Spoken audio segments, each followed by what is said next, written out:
जय हिंद दोस्तों and very very good morning. आज हम सब मेंबर फैमिली के जा रहे हैं श्री क्षेत्र कृष्णेश्वर ज्योतिर्लिंग। और ये ज्योतिर्लिंग 12 ज्योतिर्लिंग में से सबसे आखिरी ज्योतिर्लिंग है। चलेंगे, दर्शन करेंगे और बने रहे मेरे साथ और आज के सफ़र का आनंद लीजिए। तो ये सब गुड्डी कैसी लग रही है बताओ, कैसा लग रहा है? अच्छा लग रहा है। लग रहा है, इसमें देखो कैसा लग रहा है। अच्छा लग रहा है ओके बाबू। अच्छा लग रहा है। चलो बोलो हर हर महादेव। हर हर महादेव।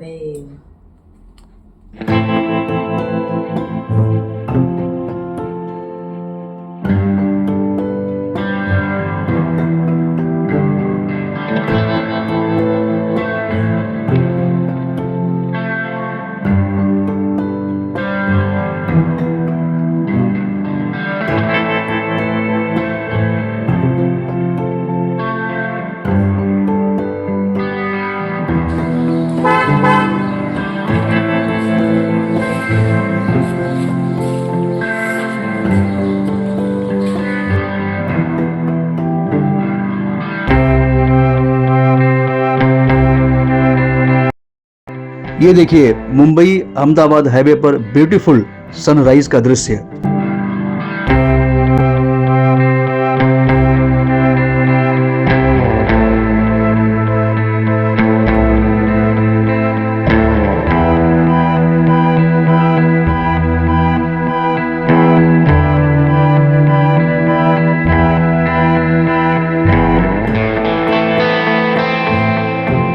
तो दोस्तों ये है मुंबई नासिक हाईवे पर शाहपुर एरिया।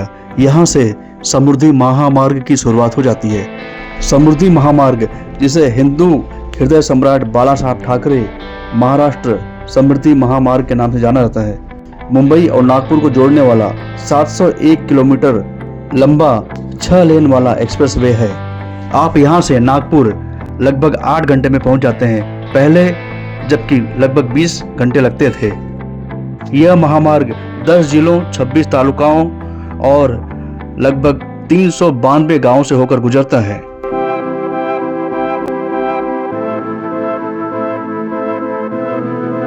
समृद्धि महामार्ग पर आते ही यह पहला टोल आ जाता है।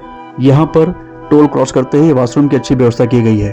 दोस्तों इस समय हम हैं समृद्धि महामार्ग। यह समृद्धि महामार्ग का पहला टोल है ये। अब ये रास्ता जाता है सीधा नागपुर।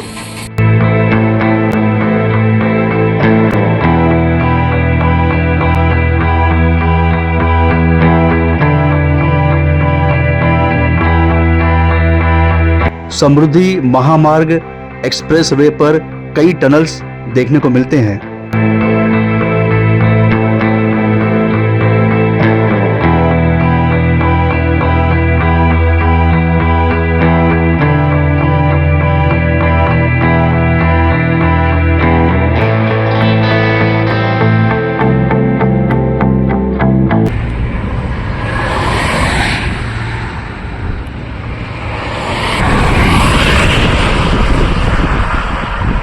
समृद्धि महामार्ग एक्सप्रेसवे पर लगभग 60 किलोमीटर के ड्राइव के बाद यह पहला फूड प्लाजा आ गया है जिसका नाम है महा चाय। यहाँ पर पेट्रोल पंप भी है और इलेक्ट्रिक व्हीकल चार्जिंग सिस्टम भी है। नाइट्रोजन गैस भी यहाँ पर मिलता है और व्हीकल टायर्स के लिए एयर की भी अच्छी व्यवस्था की गई है। इस तरह की सुविधाएं व्हीकल्स के लिए लॉन्ग रूट पर बहुत ही ज़रूरी होती हैं। लोगों की चहल पहल यहाँ पर अच्छी मात्रा में देखी जा सकती है। यहाँ पर चाय और लाइट स्नैक्स की बहुत अच्छी व्यवस्था है। दोस्तों लॉन्ग रूट पर जाते वक्त शॉर्ट ब्रेक का लेना बहुत ही ज़रूरी होता है। हमने चाय और लाइट स्नैक्स ले लिया है और अब हम यहाँ से आगे की तरफ बढ़ेंगे। आगे बढ़ते ही सड़क के दूसरी तरफ दूर पहाड़ों में कई पवन चक्की लगे हुए दिख रहे हैं।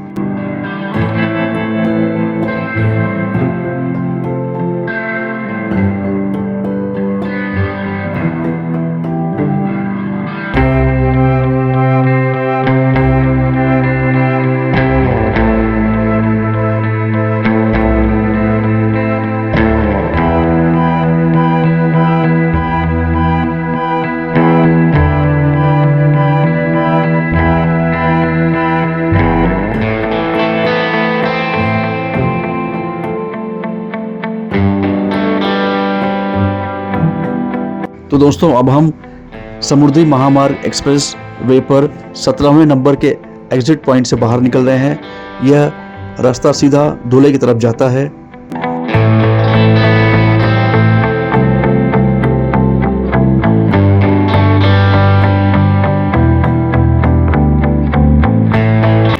यहाँ से लगभग 9 किलोमीटर की दूरी पर श्री क्षेत्र कृष्णेश्वर ज्योतिर्लिंग मंदिर आ जाता है। तो अब हम फाइनली कृष्णेश्वर ज्योतिर्लिंग क्षेत्र में पहुंच चुके हैं। यहाँ पर आते ही काफ़ी इंक्वायरी करने के बाद हमने फाइनली ओम शिवेश्वर भक्त निवास में बुकिंग ले ली है। यह होटल मंदिर के बिल्कुल पास में ही है और यहाँ पर पार्किंग की बहुत अच्छी व्यवस्था है। यह होटल संत श्री जनार्दन स्वामी ट्रस्ट द्वारा निर्मित है। यहाँ पर ठहरने की व्यवस्था ठीक ठाक है। लंच वगैरह करके अब हम सब मार्केट एरिया में घूमने के लिए निकल गए हैं। मार्केट एरिया बिल्कुल मंदिर के पास ही है और ये लगभग 2 से 3 किलोमीटर का एरिया है। यहाँ पर कई और भी मंदिर देखने को मिलते हैं और कई संतों के मठ यहाँ पर हैं। मार्केट एरिया में शाहजी राजे भोसले का स्मारक भी बनाया गया है। शाहजी राजे भोसले छत्रपति शिवाजी महाराज के पिता और 17वीं शताब्दी के एक प्रमुख मराठा सैन्य नेता थे। शाहजी राजे भोसले हिंदवी स्वराज की स्थापना की नींव रखने में महत्वपूर्ण भूमिका निभाई थी। कृष्णेश्वर ज्योतिर्लिंग का दर्शन हम कल सुबह करेंगे। अब इस वक्त हम जा रहे हैं भद्र मारुति मंदिर में दर्शन के लिए। भद्र मारुति मंदिर भारत के उन प्रमुख मंदिरों में से एक है जहां पर हनुमान जी की लेटी हुई प्रतिमा स्थापित है। यह मंदिर संभाजी नगर के खुलताबाद में स्थित है और कृष्णेश्वर मंदिर से लगभग 5 किलोमीटर की दूरी पर स्थित है। दोस्तों इस समय मैं आ गया हूँ भद्र मारुति मंदिर और यह पार्किंग एरिया है। यहाँ पर अपने वाहनों को पार्क करके आप यहाँ पे मंदिर दिख रहा है, देखिए आप मंदिर की तरफ जा सकते हैं। भद्र मारुति मंदिर का एरिया काफ़ी बड़ा है। यहाँ पर कई फूल मालाएं की दुकानें और प्रसाद की दुकानें देखने को मिलती है। पौराणिक कथाओं के अनुसार राजा भद्रसेन भगवान राम के परम भक्त थे और एक बार अपनी भक्ति में लीन होकर श्री राम की स्तुति में गीत गा रहे थे। उसी वक्त अंतरिक्ष से गुजरते हुए हनुमान जी ने यह मधुर भजन सुना और आकर्षित होकर वहां उतरे। राजा के भक्ति गीतों से इतने भाव विभोर हो गए कि उन्होंने वहीं पर आकर शयन मुद्रा में विराजमान हो गए। भद्र का मतलब होता है शुभ और मारुति यानी हनुमान, यानी शुभ हनुमान यहाँ पर स्वयं विराजमान हुए थे।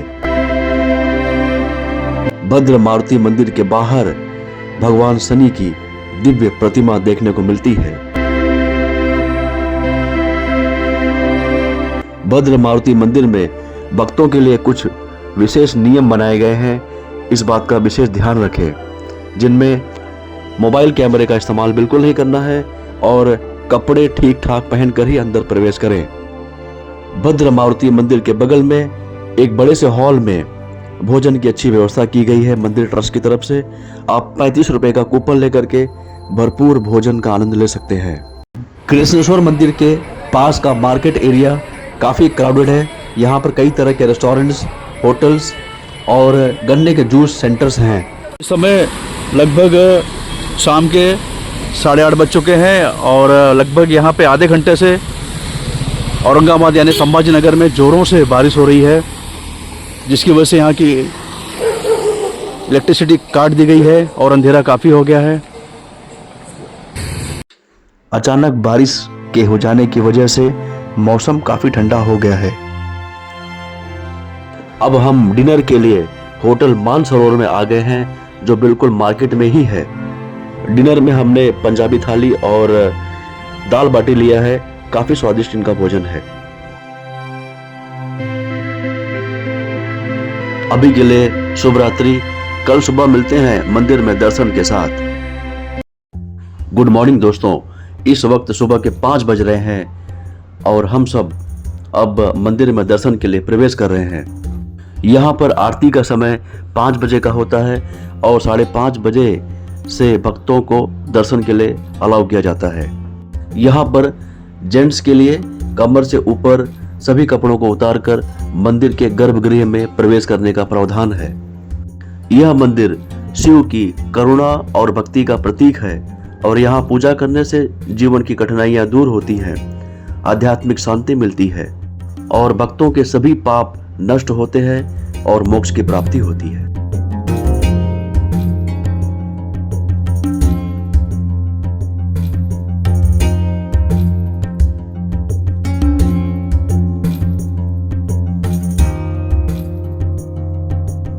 तो दोस्तों, मंदिर में हमारा दर्शन हो चुका है और अब हम आ गए हैं पास ही बने अहिल्याबाई होलकर शिवालय कुंड के पास। अहिल्याबाई होलकर ने अपने शासनकाल के दौरान कई मंदिरों और धर्मशालाओं का निर्माण करवाया था। उनमें से यह एक पवित्र कुंड भी है। कुंड के चारों ओर 56 पत्थर की सीढ़ियां हैं जो नीचे तक जाती हैं। कुंड की बनावट 240 गुणे 185 फीट है और इसमें एक आयताकार जल निकाय है। कुंड के भीतर 8 छोटे छोटे मंदिर हैं जो भारत के 8 तीर्थ स्थानों के प्रतीक हैं, जिनमें काशी, गया, गंगा, विरज, विशाल, नासिक, धरावती और रेवा। पौराणिक कथाओं के अनुसार यहाँ घुष्मा नाम की एक शिव भक्तनी रहती थी जो प्रतिदिन 108 पार्थिव शिवलिंग बनाकर तथा उसकी पूजा करके इसी कुंड में विसर्जन करती थी।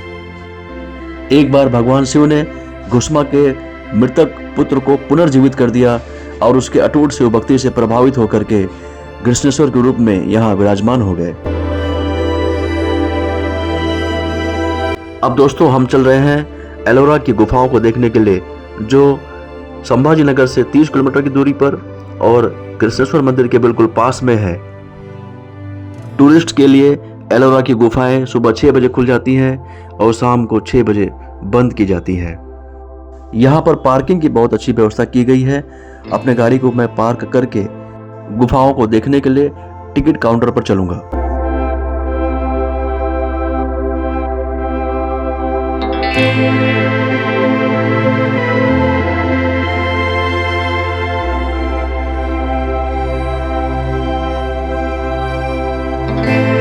चलिए अब गेट से भीतर प्रवेश करते हैं।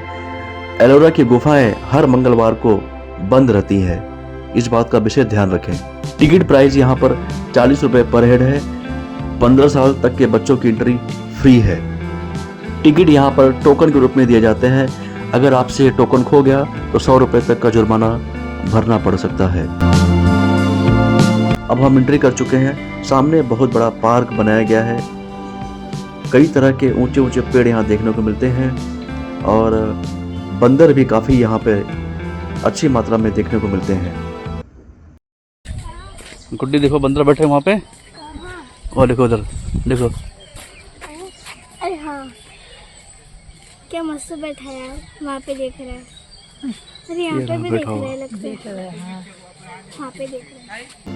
यहाँ पर सीनियर सिटीजन्स के लिए, महिलाओं और बच्चों के लिए इलेक्ट्रिक व्हीकल की व्यवस्था की गई है, जिसकी कीमत 40 रुपए पर हेड है।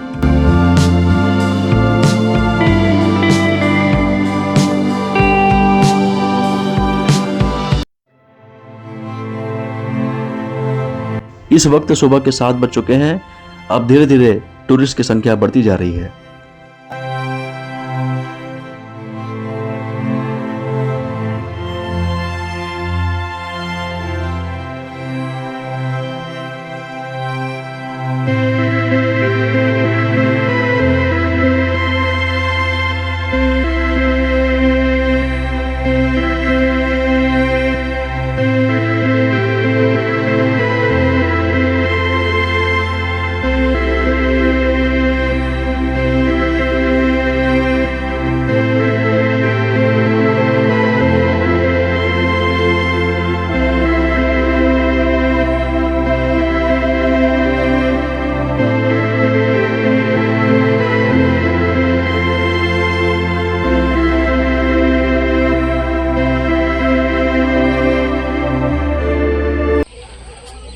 एंट्री करते ही एलोरा गुफा ये सबसे पहली गुफा दिखाई देती है।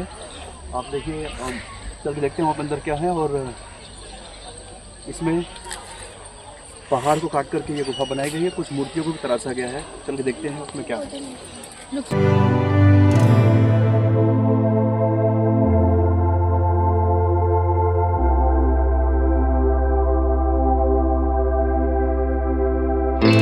एलोरा की गुफाएं यूनेस्को विश्व धरोहर की लिस्ट में शामिल है। इनमें 34 गुफाएं हैं, जिनमें 12 गुफाएं बौद्ध, 17 गुफाएं हिंदू और जैन की 5 गुफाएं हैं। ये सभी गुफाएं चट्टानों को काट कर बनाई गई हैं। कैलाश मंदिर परिसर बहुत ही बड़ा है। मंदिर के मध्य भाग में शिव मंदिर बनाया गया है और मंदिर के दोनों तरफ चट्टानों को काट करके 2 हाथियों को बनाया गया है और 2 ऊंचे स्तंभ भी देखने को मिलते हैं।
तो दोस्तों, यह है कैलाश मंदिर, जो चट्टानों को काट कर ऊपर से नीचे की तरफ बनाया गया है। और देखिए कितना सुंदर नक्काशी किया गया है यहाँ की दीवारों में।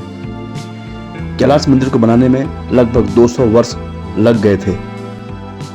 एलोरा की सभी गुफाओं के सामने गुफा क्रमांक दर्शाया गया है। दुर्गम पहाड़ियों वाला एलोरा 600 से 1000 ईस्वी के काल का है।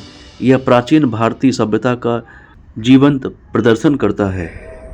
रंग बिरंगे पंछी यहाँ पर देखने को मिलते हैं।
पहाड़ की चट्टानों को काटकर यहाँ पर एक बहुत ही भव्य बौद्ध मंदिर बनाया गया है। सामने भगवान बुद्ध की प्रतिमा चट्टान में उकेरी गई है और यहाँ पर इको साउंड गूंजता है।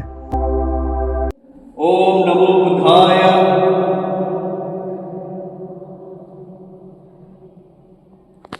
ओम नमो बुद्धाय। ओम नमो बुद्धाय। ओम नमो बुद्धाय। ओम नमो बुद्धाय। ये यहाँ देखिए एक ब्यूटीफुल सा वाटरफॉल है।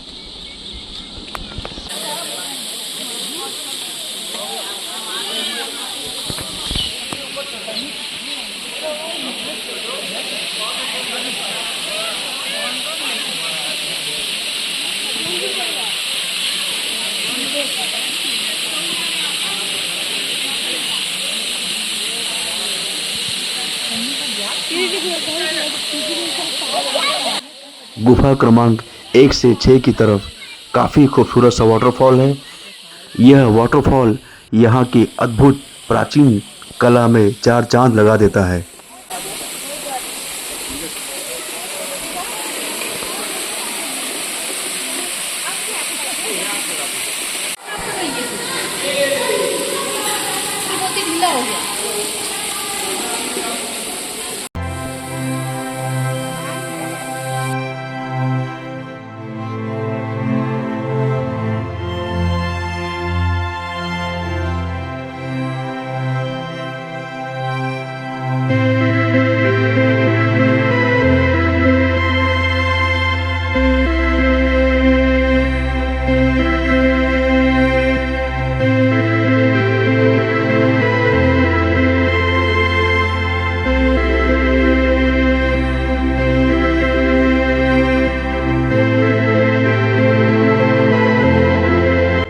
एलोरा गुफाओं को देखने के लिए विदेशों से भी लोग यहाँ आते रहते हैं। आज मैंने यहाँ पर कुछ बौद्ध साधुओं को भी देखा।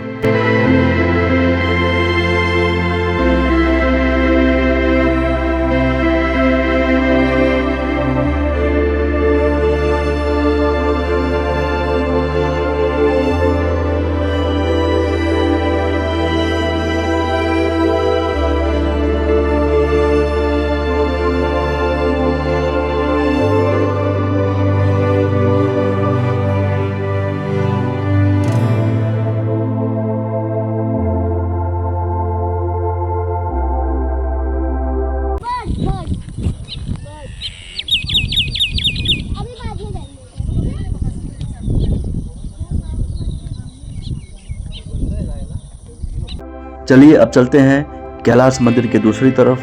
यहाँ पर भगवान शिव को समर्पित कई अन्य गुफाएं भी देखने को मिलती हैं। इस तरफ कई और भी वाटरफॉल देखने को मिल रहे हैं। देखिए ऊपर से गिरता हुआ पानी और पानी की आवाज गूंजती हुई यहाँ के वातावरण में।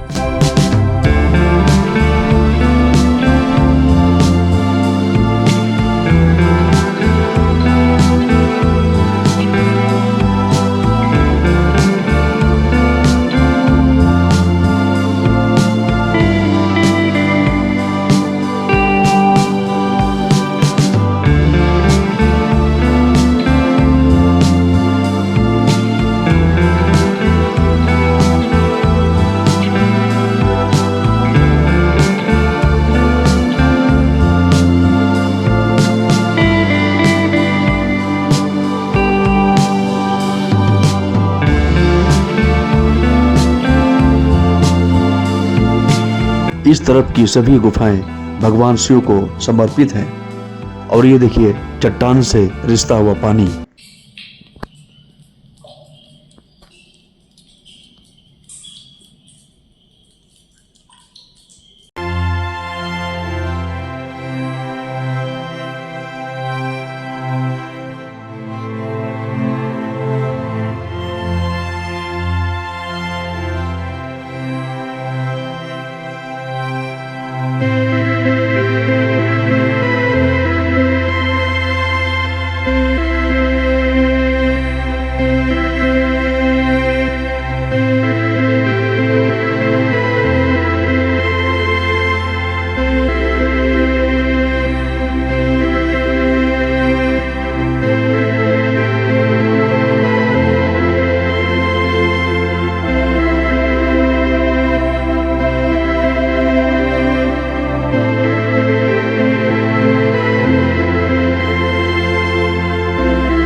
देखिए, इस मंदिर में शिवलिंग पर जलाभिषेक करने के लिए निरंतर जलधारा बहती रहती है।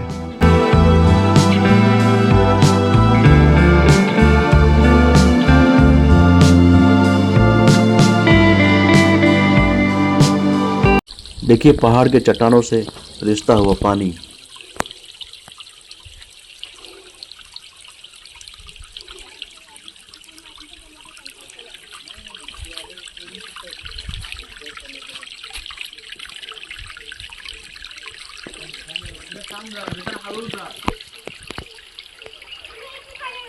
सभी गुफाओं को देखने के बाद अब हम एग्जिट पॉइंट पर आ गए हैं। यहाँ पर देखिए, बरगद के कई पेड़ देखने को मिलते हैं। एग्जिट पॉइंट एंट्री पॉइंट के बिल्कुल बगल में है और एक काफ़ी बड़े एरिया में फैला है। यहाँ पर रेस्टोरेंट भी है और वॉशरूम की बहुत अच्छी व्यवस्था भी है। जैसे जैसे दिन बढ़ता जा रहा है, लोगों की तादाद बढ़ती जा रही है। एलोरा की गुफाओं को देखना और उनको समझना वाकई में बहुत ही अद्भुत है।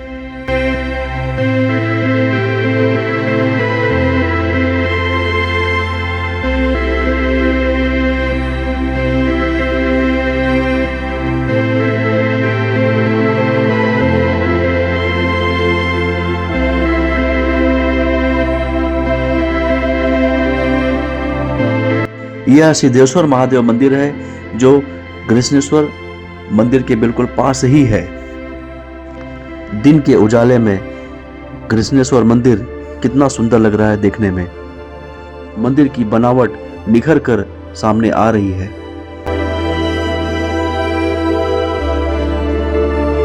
इस वक्त दोपहर के 12 बज चुके हैं और मंदिर में दर्शन के लिए लाइन काफी दूर तक फैल गई है। दर्शन के लिए सही समय है अर्ली मॉर्निंग।